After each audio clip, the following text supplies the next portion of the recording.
नाम सुनील शर्मा, मैं चनैनी से हूँ। मेरे को 1.5 साल हो गया दुख निवारण सत्संग के साथ, और मेरा पहला सत्संग भी मैंने जहाँ अटेंड किया था जन्माष्टमी के पिछले साल। और मैं बहुत ज़्यादा बीमार था, मेरे को एंग्जाइटी, एसिडिटी, बहुत ज़्यादा बीमारियां थी, लेकिन वो ठीक हो चुकी थी। और मेरा आज का जो अनुभव है, और मैं जो बाकी वाले बैठ के कर रहे, हम 2-3 बंदे लेट के कर रहे थे, और हमें क्या हुआ कि पहले ऐसे महसूस हुआ कि हम हवा में उड़ रहे हैं। पहले हमें हनुमान जी के दर्शन हुए, फिर उसके बाद क्या हुआ, हमें उसके बाद हंसी आई मेरे को इतनी जोर जोर से, और जो हमारे साथ चक्कर होते हैं वो मेरे को ऐसे खुद दिखाई दिए और बलते हुए दिखाई दिए, जैसे उनमें शक्तियां जागृत हो रही थी, वो मेरे को खुद दिखाई दी। और फिर उसके बाद मेरे को इतना हंसना आया कि इतनी हंसी आई कि मेरे को कुछ पता नहीं चल रहा मैं कर क्या रहा हूँ। फिर बाद में मेरे को टांगों में दर्द हुई, फिर मेरा शरीर ठंडा हो गया, फिर गर्म हो गया, और उसके बाद फिर मैंने जब आंखें खोली, उसके बाद मेरे को ऐसे धीरे धीरे ऐसे फिर भी दर्शन हुए गुरु माँ और गुरुदेव जी के। जय गुरुदेव, जय गुरु माँ। योग में अनुभूति होगी आपको, कोई किसी प्रकार की अनुभूति होगी, लौकी की भी हो सकती है, अलौकिक की भी हो सकती है। उस वेले कुछ नहीं होया, दर्द दो ही थोड़ा चिर में सिर भी दे साइड ऊपर पहले बोला फर्क है थोड़ा। आज दर्द खत्म होगी जो दर्द थी ना आपकी आज। जय गुरु माँ, आपके चरणों में कोटि कोटि प्रणाम, कोटि कोटि वंदना। मेरा नाम अर्चना ठाकुर है, मैं दिहाड़ी की रहने वाली हूँ। मेरा आज का अनुभव ये है कि मैं जब बैठी थी जो कर रही थी, तो मुझे ऐसे पहले हंसी आई, इतनी ज्यादा हंसी आई, मुझे माता रानी के दर्शन हुए। फिर उसके बाद मुझे रोना आ रहा था और मेरे शरीर में पूरे दर्दें हो रही थी, मुझे इतनी ज्यादा दर्द हुई कि मतलब उसके बाद मेरे को थोड़ा मतलब ठीक होने लगी मैं, और मेरे को आज दर्द बड़ी हुई मेरे शरीर में। जय गुरुदेव, जय गुरु। दर्द खत्म होगी, वही नहीं खत्म हुई होती है जो कि समझो बैठ में योग में कुछ भी होता है तो समझो नेगेटिविटी खत्म होगी।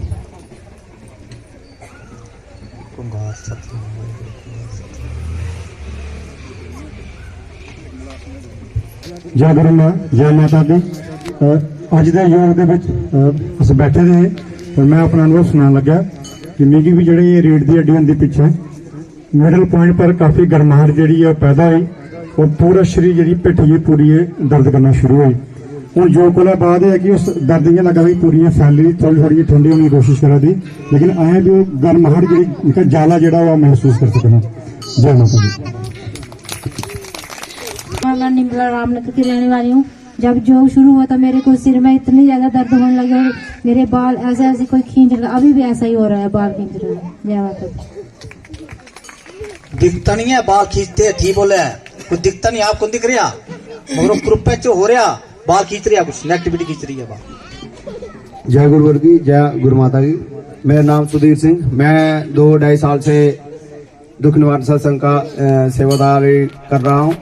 और पिछली बार जो दिव्य योग कराया था गुरुजी ने, उस योग में मुझे ऐसा अनुभव हुआ था कि मेरा पूरा शरीर सुन्न हो गया था, और कोई 5 मिनट के लिए कोई पता नहीं चला था क्या हो रहा है। मगर इस बार क्या हुआ कि मुझे छाती पे जलन हुई, और उसके बाद सिर सुन्न हो गया, उसके बाद कुछ पता नहीं चला, जो भी 5-10 मिनट के लिए हुआ। और जय माता दी, जय गुरुदेव की, जय माता दी।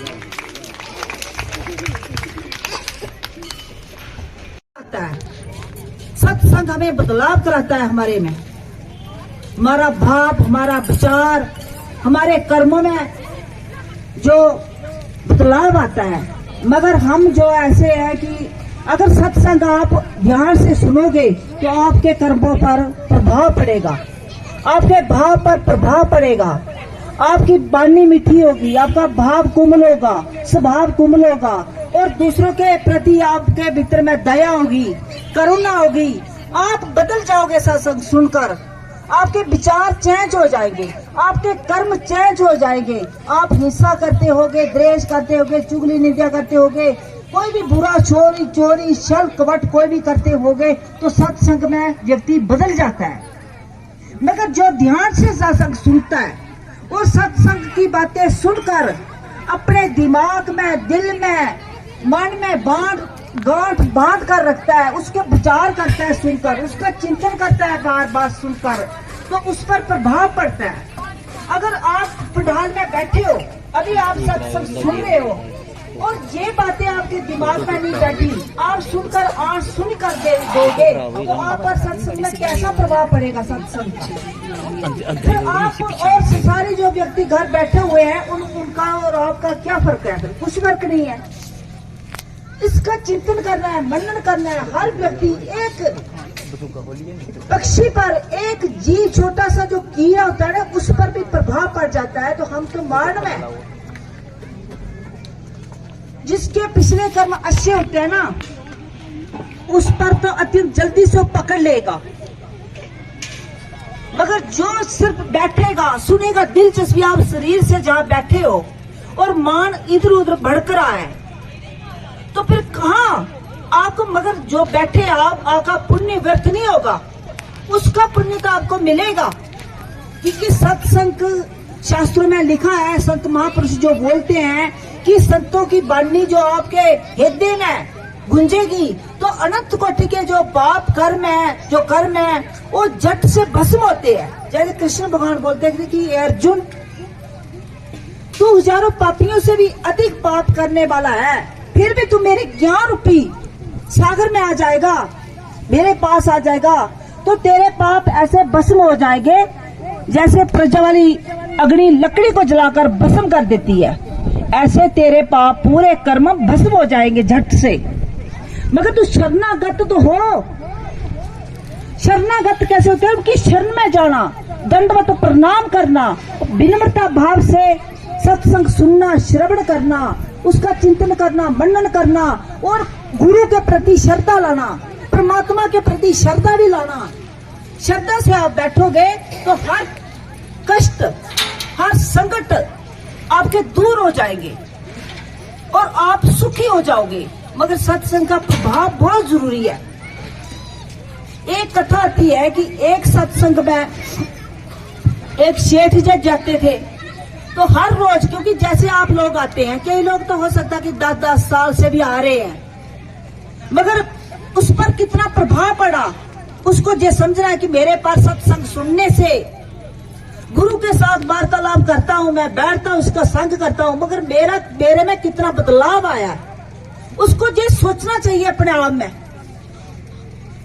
सत्संग होता ही है बदलाव करने के लिए। सत्य का मतलब है कि संत का संग करना, सत्य की तरफ चलना, असत्य से दूर रहना,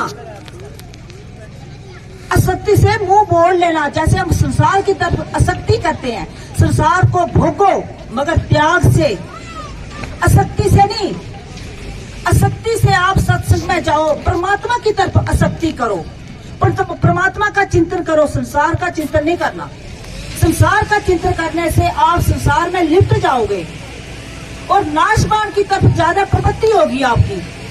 परमात्मा की तरफ आपकी प्रवृत्ति कम होगी।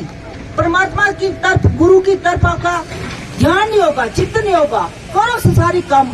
मगर ऐसे कि जैसे शरीर चलाना है, घर बार चलाना है, तो ऐसे भारी प्रारूप से, जैसे लोग जाते हैं कि मंदिर में चले जाएंगे भारी प्रारूप से, आजकल लोग क्या करते हैं, संसारी लोग भारी प्रारूप सत्संग में चले गए, भारी प्रारूप से, या कोई संत आ गया चले गए, बस मंदिर में चले गए, दिखावा के लिए मैं मंदिर में जाता हूँ, तो उसमें से अहंकार आ जाता है कि मैं मंदिर में गया।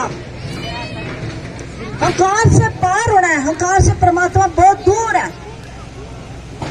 गुरु की शरण में जाकर हमारे भीतर में विनम्रता आनी चाहिए।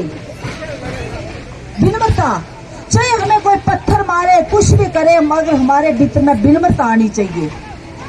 हम सत्संग में जाते हैं, सत्संग के सेवेदार बन जाते हैं, सत्संग की पूरी सेवादारी, हर प्राणी सब कुछ करते हैं, सभी प्राणियों की सेवा करते हैं, कहीं भी जाते हैं, कोई भी जाता है सेवादार।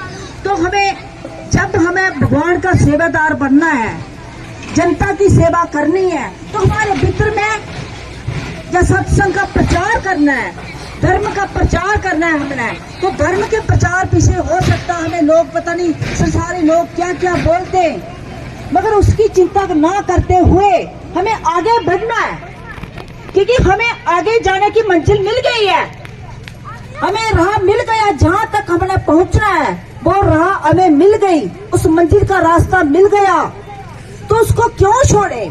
कोई जिसको पता नहीं है मंजिल का, जिसको पता ही नहीं है कि मेरी मंजिल कौन सी है, जिसको पता ही नहीं है कि मैं संसार में आया क्यों, किस लिए आया, परमात्मा ने किस लिए मुझे संसार में भेजा, मेरा काम क्या है और कौन सा काम करके मैंने आगे जाना है और असली मंजिल पानी है। जिसको उस बात का पता नहीं, उसकी बातें सुनकर हम क्यों भड़के, क्यों उधर उधर जाएं। एक व्यक्ति खड्डे में गया, दूसरे को भी खड्डे में ढकेलता है। उस व्यक्ति को जिसको पता है कि भाई खड्डा है, इसमें गिरेंगे तो नीचे चले जाएंगे, तो क्यों जानते हुए क्यों खड्डे में जाए।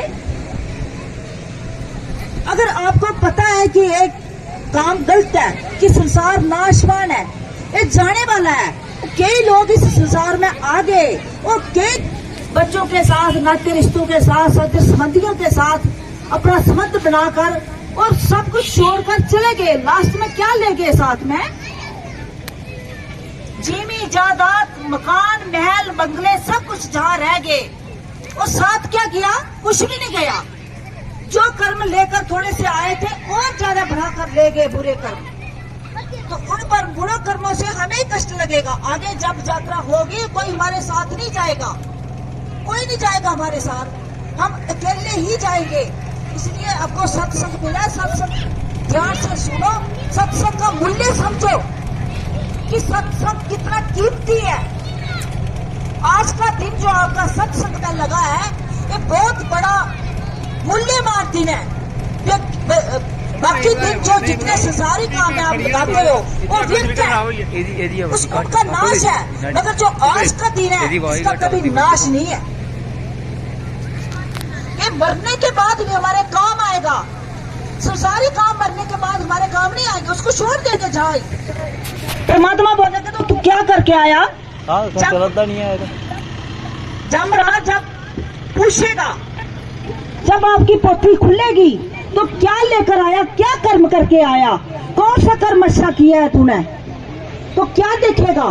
किस लिए गया था? तेरे से पशु अच्छे हैं, तू कौन सा कर्म करके आया? अच्छा कर्म करके हमने जाना कि पीछे लोग, हर व्यक्ति पर हमें उसके जैसा नहीं बनना है। सत्संगी बंदा होता है जो उसमें सहनशीलता होती है, दया होती है। संसारी व्यक्ति चाहे कुछ भी उस पर करे मगर उसमें दया होती है, कभी भी गलत उंगली किसी पर नहीं उठाता।